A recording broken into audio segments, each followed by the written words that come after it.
আসসালামু আলাইকুম, কি অবস্থা? সবাই কেমন আছে? দুপুরে একটা সময় হঠাৎ করে দেখি ফোনে অ্যালার্ম বাজতেছে, কিন্তু ওই সময় ফোনে কোনো অ্যালার্ম দেওয়া নাই। তারপর দেখি অ্যালার্ম বাজতেছে।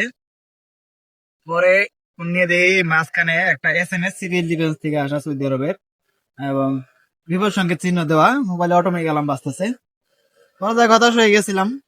শুধু আমি না, যত প্রবাসী আছে সবাই আজকে একটু হতাশের মধ্যে ছিল এই মেসেজটা আসার পরে। দেখ, মেসেজটা হচ্ছে সতর্ক করিও না মেসেজ, মানে কোনো বিপদ সংকেত আসলে এই মেসেজ দিবে এবং সবাই সতর্ক হয়ে যাবে একবারে একসাথে। যেমন ধরো বাংলাদেশে ঘূর্ণিঝড় ও বন্যা, এরকম কোনো বিপদ সংকেত হলে তারা মাইকিং করে বা নিউজ করে বিভিন্ন মাধ্যমে জানায় দেয়। নিউজ দেখার পর সবাই জানে, ফোনে ফোনে ফোনে মেসেজ দেয়, মেসেজ দেখলে জানে, না দেখলে কেউ জানে না।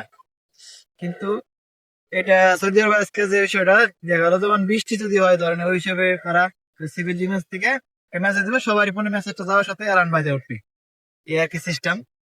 তা প্রযুক্তি শেষ নেই, প্রযুক্তি অনেক কিছুই।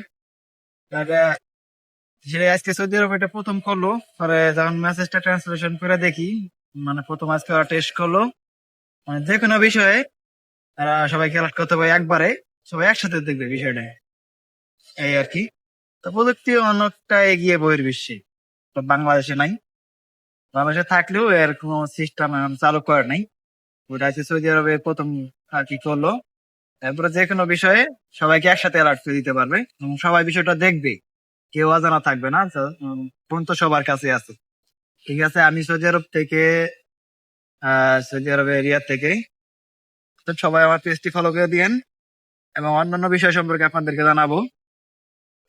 ধন্যবাদ সবাইকে।